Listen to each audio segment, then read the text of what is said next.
Salut à tous, c'est Pilou. Je suis coordinateur de projet chez ETC et on se retrouve chez moi à Lyon et on va passer environ 30 minutes ensemble et on va se faire un tour de tout ce que fabrique ETC. Et donc pour ça, je vous propose qu'on utilise notre site web. Alors, je me suis connecté sur etcconnect.com. La toute première fois, on va vous demander dans quelle région vous habitez. Pourquoi? Parce qu'il y a des produits qui sont spécifiques à certaines régions, en l'occurrence au niveau des normes. Et donc si vous voulez des produits à la norme CE, il faudra choisir Europe. Ensuite, vous choisissez la langue qui vous convient. Ok, c'est parti. Sur la page d'accueil, nous on va s'intéresser tout d'abord à tout ce qui est fabriqué, donc la partie produit. Ok, on a plusieurs grandes familles. Alors, on va s'intéresser tout d'abord à la machinerie. Donc TC fait pas que de la lumière, fait aussi de la machinerie. Donc la machinerie, c'est deux grandes parties. La partie porteuse. Donc en version CE aujourd'hui, on a le système Prodigy P2 et le système Vortec. On va faire un petit clin d'œil à P2, qu'est-ce que c'est? Alors, le système Prodigy, c'est un système particulier. Il fait tenir dans cette boîte de 30 cm de large un tambour conique qui permet d'enrôler 8 fils, 8 câbles pour une course de 15 mètres dans une boîte de 30 cm. Donc voilà, c'est assez intéressant parce que c'est assez compact. Et ensuite, on a de la machinerie plus traditionnelle avec le système Vortec. Donc le système Vortec, c'est un système avec un tambour. Et donc, on va pouvoir enrôler 8 fils. On a 18 mètres de course. Le tambour a une taille fixe. Et donc, le tambour enroule le câble avec une gorge. Le système traditionnel. S'il y a des questions, n'hésitez pas pendant. Je ferai des petites pauses pour y répondre. Il n'y a pas de problème. Dans la machinerie, donc, on a vu la partie porteuse. Donc associé à la porteuse, on a aussi de la distribution de câbles électriques ou de réseau ou de DMX sur les perches. Et bien évidemment, on a le contrôle. Donc dans le contrôle, on a deux grandes familles. On a la famille des télécommandes, on va dire simples, qui sont soit les Quick Touch Plus, qui sont des télécommandes où vous choisissez votre moteur avec les boutons. Et ensuite, vous avez appuyé charger et vous pouvez mettre deux repères. Ensuite, le Quick Touch Preset, c'est une base d'écran tactile. On va pouvoir faire des presets, justement, les rappeler. Et puis, des modes plus avancés. Et ensuite, du cintre informatique avec Foundation.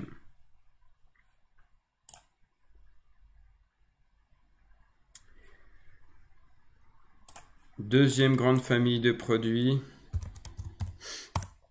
les pupitres. Alors, dans les pupitres, on a plusieurs gammes. On a la famille des consoles EOS, la famille des consoles Color Source Console, le Q-System et la famille des O4. Allez, on fait un petit tour de EOS. Donc EOS, c'est le logiciel. On a fait un petit aperçu la semaine dernière et on va continuer la semaine prochaine. Et il est composé de 5 pupitres, l'EOS Titanium, le GWAT 5, l'Ion Xenon et l'élément 2. Et après, il y a des solutions nomades ainsi que des extensions.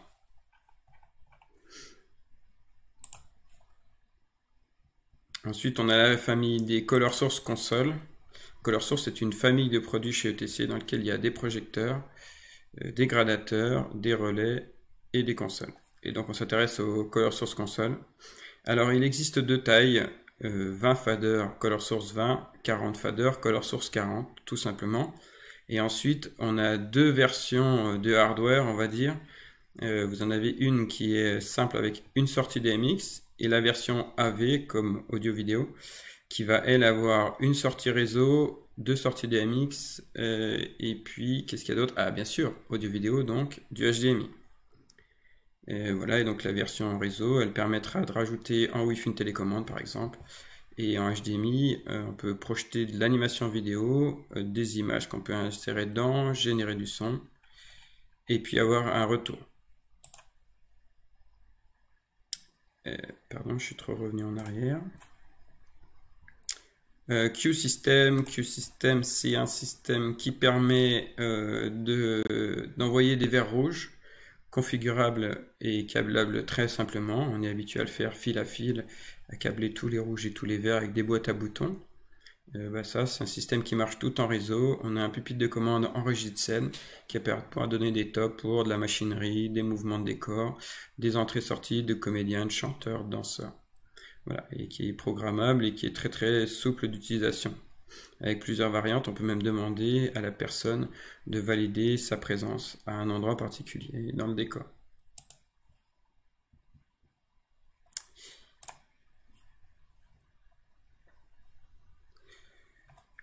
Troisième famille de consoles, la famille des OG. Alors, ok, on atterrit chez OG. Donc, dans la famille des OG, on a plusieurs consoles. Donc, toujours pareil, un logiciel, le logiciel OG4, et toute une famille de consoles. Donc, la OG4, la Fullboard, la Rodog, un seul et grand écran tactile. Et ensuite, il y a la RedJog qui est rangée ici. Voilà, et après les solutions Wings et puis Nomad avec la Hoglette.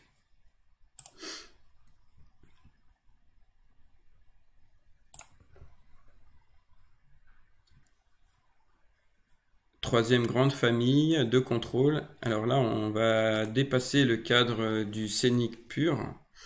C'est-à-dire que, bon, ok, on sait faire, on a un pupitre pour faire de la régie, et puis ensuite on a besoin de matériel pour contrôler de la lumière, soit depuis des personnels qui ne connaissent pas la régie lumière, soit dans un bâtiment qui permet d'accueillir du public, mais qui va permettre d'avoir un contrôle centralisé. Et donc, dans le contrôle centralisé, on a trois grandes familles qui sont Echo, Mosaic et Paradigm. Le système Echo, on peut imaginer système qui permet à partir de boîtes à boutons, de capteurs, de clés, d'horloges et d'un système d'écran tactile, de piloter, on va dire, une pièce, une salle de réunion, un petit hall, éventuellement une mini salle de répétition. Il faut partir, Echo égale 16 zones, 16 points lumineux différents. Ensuite, on a la gamme Mosaic. La gamme Mosaic, c'est plutôt un système pour faire de l'éclairage dynamique. Donc l'éclairage dynamique, c'est tout ce qui est essentiellement éclairage extérieur ou éclairage intérieur. C'est un système avec une puissance énorme puisqu'on peut atteindre jusqu'à 300 univers sur les gros systèmes Mosaic. Et ça permet essentiellement de faire du pilotage sur système d'horloge, des choses qui vont être programmées. Le système Echo est plutôt configurable, le système Mosaic est plutôt programmable. Et donc c'est plutôt à destination pour faire de l'animation, tout ce qui va être de bâtiment. Et enfin, le système qui est le plus intéressant, le plus modulaire, qui a quasiment sans limite au niveau du contrôle général de l'éclairage, qui est le système Paradigm. Qu'est-ce que c'est Paradigm? Donc Paradigm, c'est aussi basé sur un système avec des boutons. On a aussi des modules avec des faders, un système avec des écrans tactiles, des capteurs. Ensuite, on a grand écran tactile, petit écran tactile, écran mobile, écran fixe, et puis un système d'application. C'est basé sur un principe d'un processeur. Le processeur Paradigm a un contrôle de 1024 adresses. On peut utiliser plus de processeurs si on en a besoin. Et ensuite, le processeur va permettre, par exemple, de gérer la cage de scène pour avoir le contrôle des directs, le contrôle des services, le contrôle des bleus, le contrôle des blancs, le contrôle d'éclairage dans la salle avec un lustre, avec des balcons. Après, on peut rajouter le contrôle de circulation, les couloirs, le foyer d'accueil public, l'entrée publique. Et ensuite, on va pouvoir piloter, on va pouvoir séparer les différents espaces, avoir un contrôle centralisé, définir des règles. Je suis en spectacle, donc les boutons dans la salle ne peuvent plus allumer les services, et ainsi de suite. Les passerelles commandent que les bleus. Voilà, possibilité de programmer à l'infini le système. Gros intérêt de Paradigm aussi. On peut piloter grâce à Paradigm le système Echo, ainsi que le système mosaïque. Donc, pour installer du mosaïque à l'extérieur, le piloter depuis Paradigm, installer un système Echo dans une petite salle de répète que vous pouvez aussi contrôler depuis Paradigm. N'hésitez pas, si vous avez des questions à poser sur le live Facebook autour des différents éléments ou du contrôle. Le système Paradigm ne s'arrête pas là. Là, on a vu un contrôle d'un bâtiment, et admettons qu'on a un complexe, style un parc des expositions. Donc, dans chaque bâtiment, on peut avoir plusieurs bâtiments. On va insérer un Paradigm, et ensuite, on peut avoir on a un système de serveur, le Central Control Server, qui lui va pouvoir piloter et avoir le contrôle généralisé de tous les processeurs. Et donc, du coup, on a un système de centralisation de l'information généralisée. Grâce au Central Control Server, on peut en plus avoir la gestion des pannes dans le bâtiment, de la consommation en temps réel, recevoir des emails pour les rapports de panne, de consommation et de suivi de toute l'installation.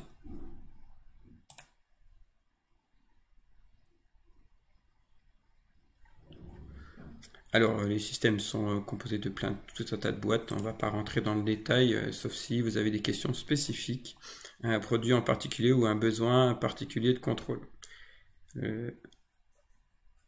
Ensuite, il y a la partie contrôle de puissance.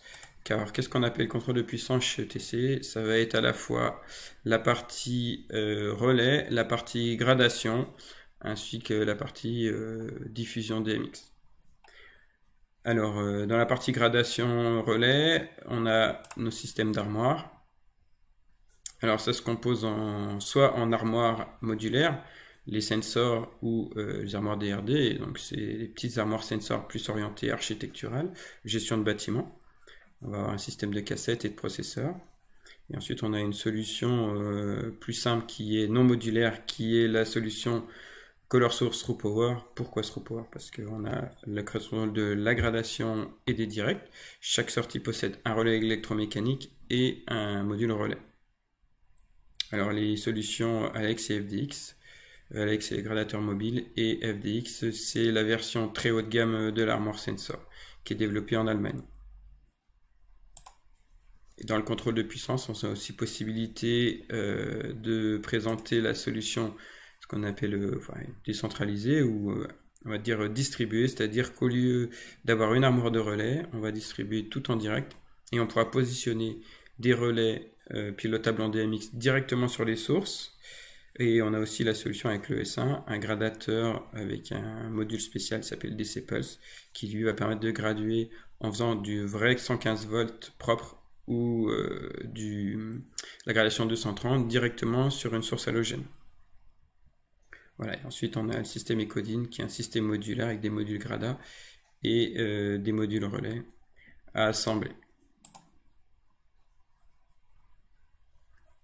Tout nouveau, tout chaud, les drivers de LED. Je ne savais pas que c'était sorti, je découvre avec vous. Donc le système F-Drive, c'est un système de rack qui va permettre de contrôler des projecteurs LED. Donc en fait, les LED ne sont pas en 230 volts en général, mais elles sont généralement en 24 ou 48 volts, contrôlées par le courant ou par la tension. Donc le système F-Drive, vous allez choisir une carte qui va vous faire driver tension, driver courant, driver RGB, W, et voilà, je crois que j'ai fait à peu près le tour des cartes qui étaient disponibles pour ce système. Donc ça permet d'avoir un système centralisé dédié à la LED. Le système des différentes cartes.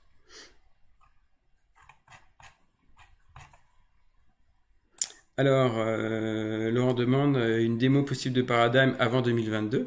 Dès que le confinement est fini, on organise ça, bien évidemment. Alors, une démo de Paradigm, c'est tout à fait possible. On a un outil de programmation qui permet de facilement se rendre compte de ce qu'on peut réaliser et de simuler l'installation. Parce qu'on ne peut pas transporter un théâtre facilement. Contrôle de puissance, on a fait le tour. On va s'intéresser aux luminaires, une énorme partie chez ETC. Alors, bon là, il faut prendre les choses par un bout, soit on choisit par catégorie, type de projecteur, soit quel usage, soit le style de la dalle de LED, soit les grandes familles.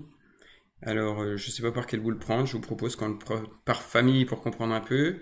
Donc le phosphore, et non le phos 4, donc c'est une gamme de panels, donc c'est des sources orientées cinéma, télé et studio.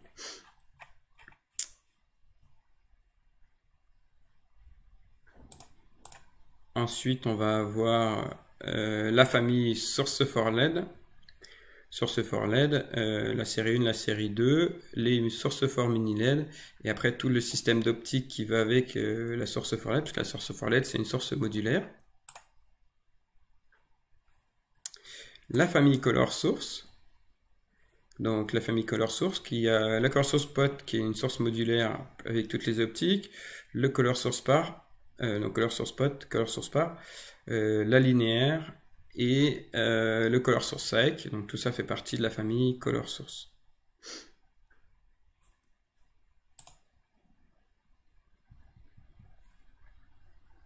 Les sources forts, dans la famille source fort, on va retrouver tous les projecteurs halogènes, la source fort zoom, qui existe aussi en optal fixe, c'est belle source fort, la source fort junior, donc ça c'est une source qui est généralement utilisée en 750 watts, la junior en 575 watts. Source fort, ça donne l'équivalent d'une 1000 watts halogène. Là, on est autant de lumière qu'un PC 1000. Le source fort par, le source fort Fresnel, la source fort mini LED, qui est une réplique identique de la source fort 750 watts, mais en version LED 12 watts. Et tout nouveau, tout chaud, le source forward, le forward par, qui est un nouveau projecteur, qui est donc le même système de lentille que le source for par avec une source LED. Et le Parnell qui est une lentille particulière qui possède c'est un par avec un zoom et donc ça fait un impact circulaire.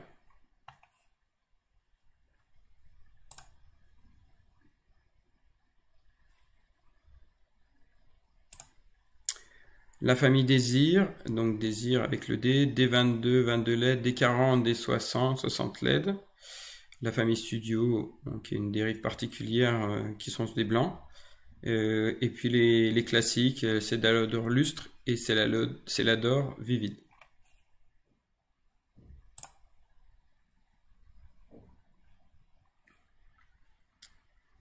Iridion, un projecteur dédié plus architectural. Donc FPZ, c'est une découpe avec un zoom 25-50 et la WLZ, c'est un wash qui fait 7,68 degrés ou 70 degrés. Voilà, qui existe à la fois en version rail, en version crochet classique, et puis en version canopy, c'est-à-dire avec une coupelle pour la visser au mur, mettre au plafond. Donc ça, ce sont des projecteurs qui se pilotent en DMX, bien sûr.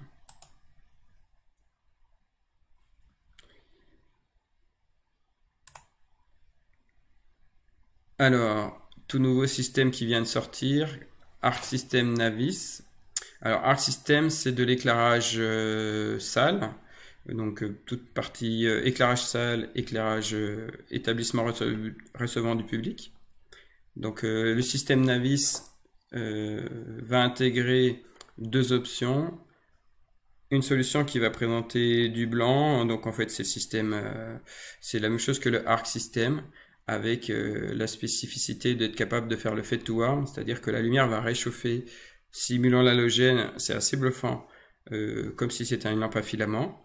Et le Navis RGBW qui va contenir le même blanc avec le fade to warm, plus un module RGB. Donc là, ça permet d'avoir de milliers de possibilités, de travailler de la couleur, des transitions, et de faire de l'ambiance. Donc là, ça sort complètement du cadre pour aller beaucoup plus loin que du simple éclairage de salle, de hall d'entrée, hall d'accueil, un salon, un bar, etc. Je vous laisserai découvrir la vidéo pour découvrir la famille Navis. Donc ça, c'était une partie de Arc System. Alors, on va revenir sur la question de Julien sur les précisions sur le forward, puis après je finirai Arc System. Alors, le forward. Donc, le système forward, c'est deux choses différentes. Le forward, c'est en fait une lanterne qui vient s'installer en lieu et place dans la découpe. C'est-à-dire qu'on a notre découpe et on vient installer à l'arrière, on enlève la lampe et la douille, et à la place de ça, on vient installer cette lanterne LED. Donc en fait, c'est composé d'un objet qui représente comme une lampe. Et ensuite, elle est équipée d'un ballast électronique. Donc le ballast électronique, il a une spécificité. On peut le mettre sur gradateur traditionnel et ça donne un résultat plutôt pas mal pour graduer un ballast électronique. Il sera en mode AC, ou bien il a une connexion DMX in-out et un adressage. Et à ce moment-là, on pourra le piloter directement en DMX. Donc soit je le branche en direct, je le pilote en DMX, soit je peux le graduer sur Grada. Et donc ça s'installe dans les découpes source fort, pas dans les juniors. Et ensuite, le par, c'est un projecteur à part entière, c'est-à-dire qu'il a une carcasse de par ETC, mais il a un miroir qui est dédié au système forward par. Donc c'est un projecteur entier qui marche avec le même système de lentilles et qui est plus lumineux que le forward par actuel. C'est vraiment bluffant, on a vraiment toutes les caractéristiques du par en LED. Allez, on repart sur les luminaires. Alors, il y avait une question sur les Iridion. Alors, les Iridion. Donc, les projecteurs Iridion, ils existent par défaut en DMX. Vous avez l'adressage ici. Il y a un petit potentiomètre, on peut le contrôler en local. Il y a une vidéo qui existe en français pour la présentation de ces produits. Et ensuite, on a aussi possibilité d'avoir une version DALI, mais elle est disponible que dans la version plafond. Qui a une coupelle parce qu'il faut installer le driver DALI dans quelque chose et on peut aussi l'avoir en 0,10 volts. Je pense qu'il n'y a pas trop de demande. Voilà.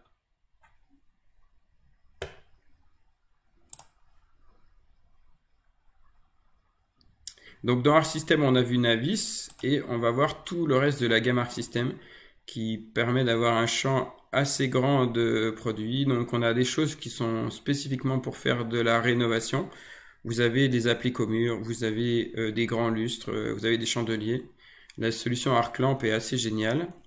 Quel est l'intérêt d'Arc Lamp? Vous avez vos luminaires, vous enlevez vos ampoules à filament sur lesquelles vous avez de plus en plus de mal à trouver.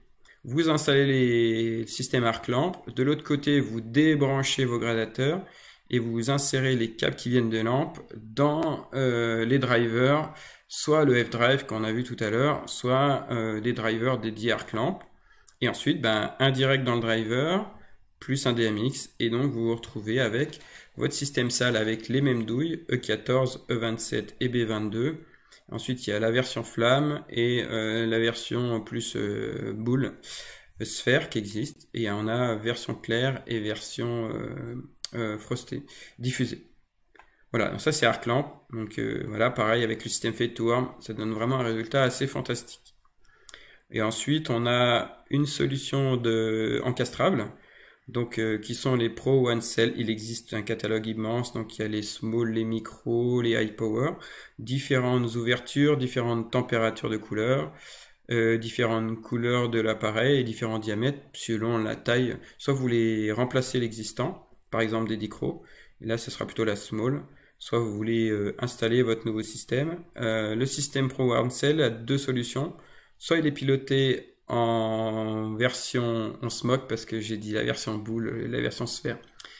Soit la version avec driver piloté en DMX, et on peut aussi piloter le système avec une option qui s'appelle Arc Mesh, c'est-à-dire qu'on a un émetteur sans fil, donc vous installez simplement vos luminaires et ils recevront en système sans fil. Et chaque luminaire est récepteur et émetteur, donc ça va le premier va parler au deuxième, qui va parler au troisième et au quatrième. Ça permet de se simplifier l'installation énormément. Et ensuite le Pro Multicell. Alors pourquoi Multicell? Parce qu'en fait ça va être un assemblage de 2, 4 ou 8 cellules Arc Pro Cell. On peut avoir plusieurs températures de couleur, plusieurs coloris. Le multicell existe en version carré ou rectangle, selon le projecteur. On va arriver à la puissance d'un par 64 avec ce type de projecteur en 8 cellules. Et là, c'est piloté pareil en Arc Mesh ou directement en DMX in et out. Et ça se configure en RDM. Est-ce que j'oublie quelque chose à la famille Arc System? Oui, il existe aussi une version suspendue que vous avez dans la vidéo et que vous voyez vu du dessus ici. Dans le même esprit de l'éclairage, on a aussi Blue System. Alors Blue System, ça permet d'avoir toutes les solutions Arc System, c'est piloté en DMX. Et le système Blue, le Blue System, c'est Blue Beam et Blue Dome. Ça permet d'avoir aussi de l'éclairage, mais là de l'éclairage technique. Donc des bleus avec toutes les casquettes qui vont bien pour éclairer sans éblouir et sans être vu les passerelles techniques, les couloirs, les circulations. Et toujours pareil, pilotage endémique donc graduable et qui permettent de dire on voit trop les services, on les voit pas assez. Et remplacer les éternels projecteurs qu'on laisse cuire toute la journée avec des gélates.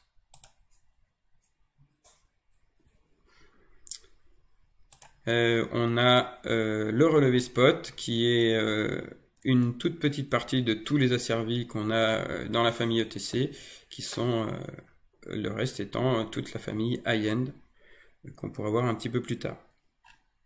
Donc le relevé spot, c'est un projecteur qui fait l'équivalent d'un projecteur avec gobo, et l'anime gobo c'est l'équivalent d'une roue de... C'est un combiné roue d'animation plus roue de gobo.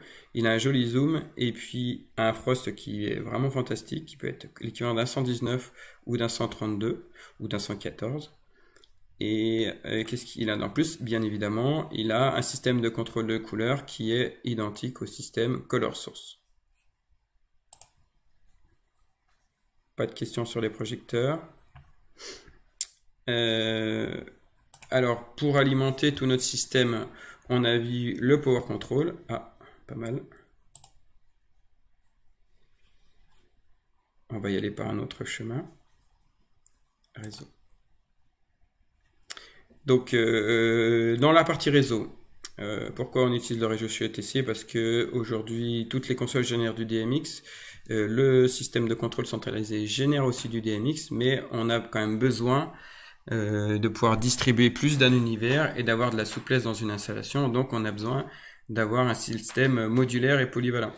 Donc, on préconise très fortement de tout câbler en réseau et que localement, c'est-à-dire au niveau des perches, de transformer le signal réseau en streaming ACN de préférence vers DMX. Et donc, c'est pour ça qu'on a le système des nodes, donc les gateways existants, 1, 2 et 4 ports. On a de l'intégrable, on a du système accrochable sur perche, avec le nouveau système de menu, programmable directement. On a aussi une version, toute une partie version installation. Dans la partie réseau, on a aussi, ça y est, c'est sorti, les splitters de la même famille. Donc tout nouveau, tout chaud. Donc on a une version DMX XLR, une version DMX RDM, ils sont tous DMX RDM, une version en XLR, donc une entrée-sortie vers 12 sorties opto-isolées, une version avec bornier avec 16 sorties, une version RJ45, beaucoup de réseaux DMX qui a maintenant RJ45 directement, avec aussi 16 sorties, et puis après des versions ride-in avec des 8 sorties, et ça c'est un boîtier double pour faire 16 sorties, version ride-in. Je vous laisserai découvrir ça sur le site, la solution DMX RDM avec les splitters ETC. Il y a une subtilité qui est assez intéressante, ils sont vendus soit avec les oreilles pour mettre en rack. On a un petit berceau, je ne l'ai pas ici, on va pas chercher ensemble, qui permet de le mettre sur des crochets pour le mettre sur des perches. Et enfin, on peut le monter dans les deux sens, c'est-à-dire que on peut mettre tout le DMX à l'avant ainsi que la lime à l'avant, ou monter les oreilles rack de l'autre côté pour que tout le câblage soit à l'arrière. Et ensuite, on peut aussi basculer le réseau, l'accès à lime devant ou derrière. Donc c'est un système qui est vraiment très très intéressant. Et qui permet aussi d'avoir donc un splitter RDM, c'est 32 récepteurs par sortie, et donc il est capable de gérer 12 fois 32 récepteurs RDM.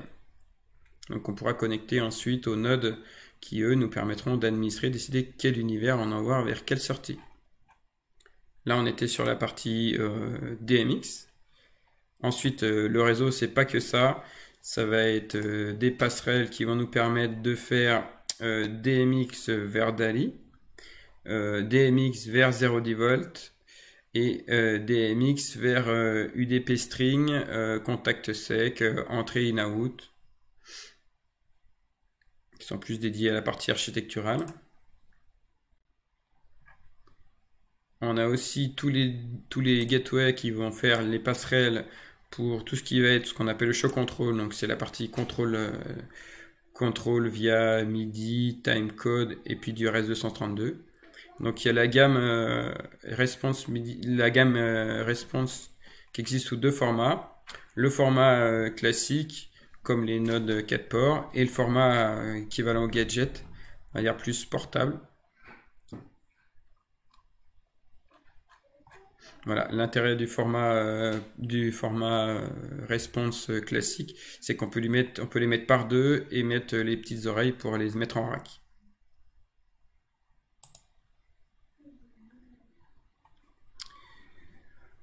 Voilà, bon, évidemment, tous ces appareils sont administrés par le logiciel Net3 Concert. On va pas regarder les applications qui sont liées à la gestion du réseau. Sauf si c'est quelque chose qui vous intéresse particulièrement. Après, on peut peut-être en profiter pour faire un webinaire sur ce sujet. On va basculer maintenant vers la partie high-end. Donc, on a déjà fait le tour ensemble de la partie console. Et donc, on va faire un petit tour sur toute la partie asservie. Alors, dans la famille asservie, on a les SolaFrame. SolaFrame, c'est des machines avec des couteaux. Ensuite, on a les SolaSpot. Donc les SolaSpot, c'est la famille qui contient essentiellement des gobos. La famille couteau possède aussi des gobos, mais la famille SolaSpot, on va avoir un prix plus attractif, mais on n'aura pas le module couteau. Dans les SolaWash, on va avoir deux types. On a les SolaWash dérivés des on aura les SolaPix, pardon, qui ont donc un système de pixels avec le système Flex qui vient de sortir, avec les arêtes designées pour avoir un look particulier. Et ensuite, la famille Sola classique, source LED blanche, avec des fonctionnalités de wash. Et la solidité iBeam, les hybrid beam, qui sont un combiné entre un spot et un wash pour le 1000, et un frame et un wash pour le Sola iBeam 2000 et le Sola iBeam 3000. Et enfin, on va avoir la famille des effets dans lequel on va retrouver le Turbo-Ray, premier projecteur renouvellement fabriqué à Austin. Et puis, on avait aussi le Quad, projecteur avec un style très unique aussi. On a fait un tour général à peu près toute la partie production de tout ce qui est fabriqué chez ETC et chez High-End. Et ben écoutez, si vous avez des questions, c'est le moment. On peut faire un focus sur une chose en particulier. Dites-moi.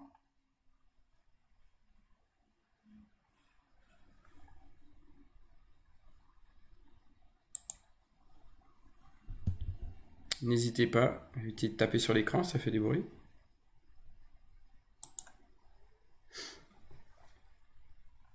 N'hésitez pas si vous avez besoin d'un commentaire, d'une précision sur quelque chose. Ah oui, on souhaite un joyeux anniversaire à Eric Leroy. Bon anniversaire Eric. Ça doit faire un drôle d'effet de recevoir ça en direct sans être prévenu. Alors, une question. Que préconisez-vous pour passer l'éclairage salle en LED dans une salle à l'italienne qu'on travaille en DMX plus platine? Alors, est-ce que la question c'est sur les projecteurs ou le contrôle? Alors, pour les projecteurs, ça dépend. Si c'est une salle italienne, il y a forcément des appliques, voire des choses encastrées dans les balcons. Donc là, ce qui est intéressant, je pense pour tout ce qui est applique, ça va être de l'arc lampe, pardon. Alors, évidemment, je clique pas sur le bon. Arc lampe, où est-ce qu'ils m'ont mis? Ah bah si, il est en bas de la page, autant pour moi. Donc arc lampe si j'ai des luminaires avec les drivers qui vont avec.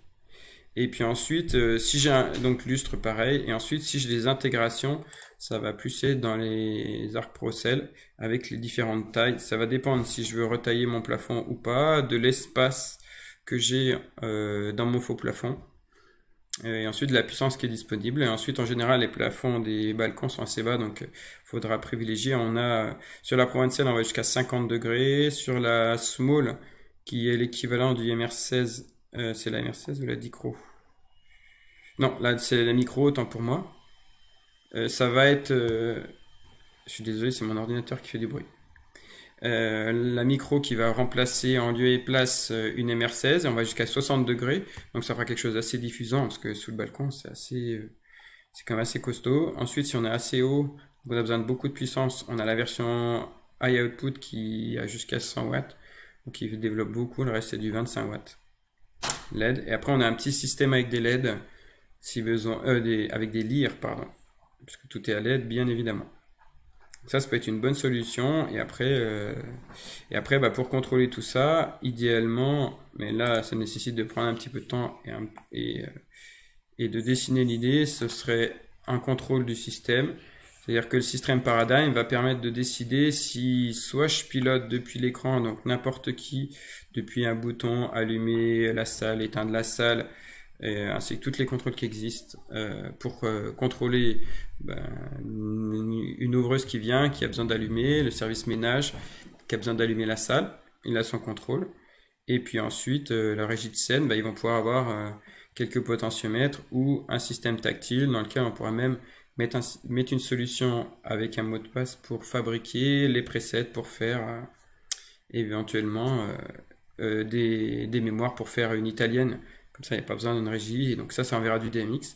Et après, on aura un système de priorité pour décider est-ce que c'est Paradigm qui pilote la salle ou si c'est le pupitre. Voilà. Et après, effectivement, si la salle veut aller plus loin qu'éclairé en blanc, il y a la solution du Navis qui permet de faire du blanc et de la couleur. Mais là, ça veut dire je pense que ça dépasse l'activité d'une simple salle de spectacle. Alors, y a-t-il le retour des infos des systèmes motorisés possibles dans iOS? La réponse est oui. Dans les Magic Sheets, on peut voir l'état des perches, à quel repère elles sont, quelle est la charge dessus, quelle hauteur. Y a-t-il des interactions possibles dans iOS avec Q et autres systèmes ETC? Non, alors on peut parler en OSC entre le système Foundation et le système et le reste, mais je pense que par sécurité, il est obligatoire d'avoir le bouton en mort pour faire un mouvement de machinerie. Sinon, vous imaginez bien que si quelqu'un fait go au jeu et que les perches se chargent ou appuient, voilà, il y a quand même des notions de sécurité, mais après, en interactivité, on peut les faire via OSC, oui.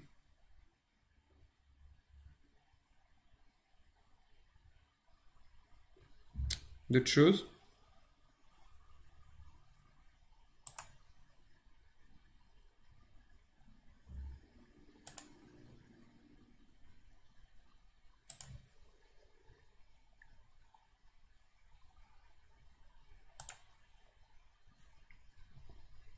Alors, je voulais vérifier.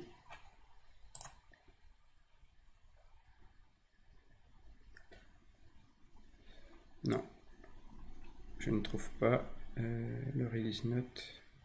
Je voulais savoir si on pouvait télécharger, mais non, Foundation n'est pas disponible encore au téléchargement pour l'installer sur son ordinateur, mais ça viendra pour apprendre à utiliser les systèmes de machinerie et découvrir comment marchait le problème. D'autres questions?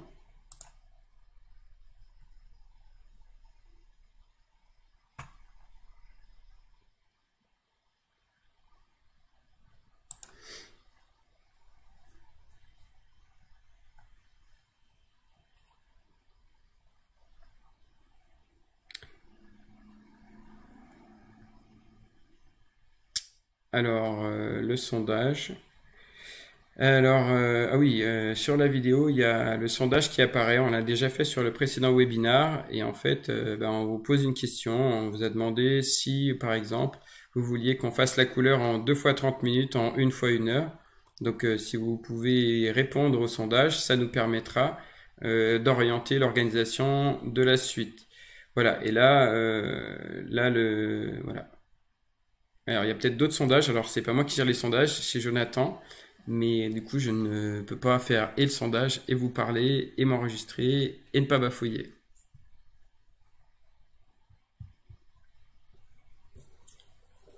Bon, bah donc c'est cool. Jonathan Virginie, parce qu'il y a eu on a eu plein de retours sur le sondage. Donc, merci d'avoir joué le jeu. On avait moins de succès sur la précédente. Je pense qu'on l'avait pas inséré au bon endroit. Bon, bah écoutez, s'il n'y a pas d'autres questions, je voulais vous remercier d'avoir suivi le live jusqu'à la fin. N'hésitez pas à partager largement cette vidéo. Il y a un outil dont j'ai pas parlé, c'est le TC Product Portfolio. En fait, c'est la même chose que le site. Ça a pour avantage d'être installable sur votre ordinateur. Donc, vous n'avez pas besoin d'Internet pour visualiser toutes les datasheets des produits. Vous dites, ah, il me faudrait... mais en fait, j'aimerais savoir qu'est-ce que peut gérer le processeur Ecodine ou mais combien je peux connecter de récepteurs RDM sur un node. Bah, tout ça, c'est disponible dans les datasheets. Soit vous maîtrisez parfaitement notre site, donc vous dites OK, j'ai besoin d'un gateway, et vous allez chercher dans documentation et vous descendez, soit vous utiliserez le product portfolio. Et ben, je vous dis à très bientôt. On se retrouve dans 2 jours pour le prochain webinar. N'hésitez pas à nous dire quels autres sujets vous aimeriez aborder. Et puis on voit pour la semaine prochaine, il y aura une suite de EOS. Et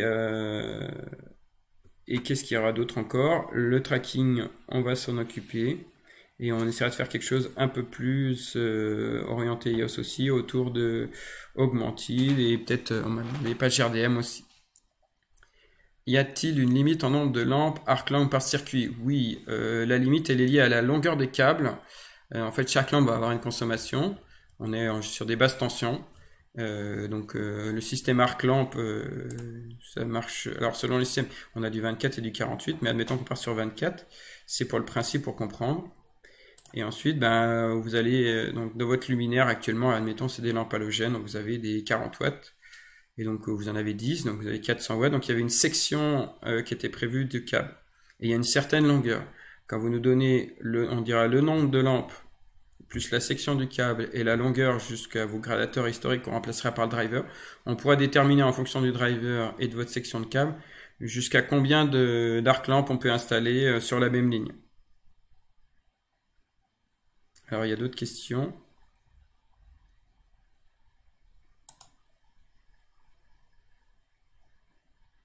Voilà, donc la question de Rémi, j'ai déjà répondu, on est d'accord, hein, sur l'éclairage salle à l'italienne. Alors j'ai déjà répondu à la préconisation de passer la charge d'une LED en salle italienne. Moi je propose de mettre, s'il y a de l'applique et du luminaire, des arcs lampes. S'il y a des inserts dans les plafonds, il faut mettre de l'arc pro micro qui s'intègre à la plage de MRC si c'est ce qu'il y avait déjà avant. S'il n'y avait rien, que c'est intégrable, on peut choisir la taille qu'on veut.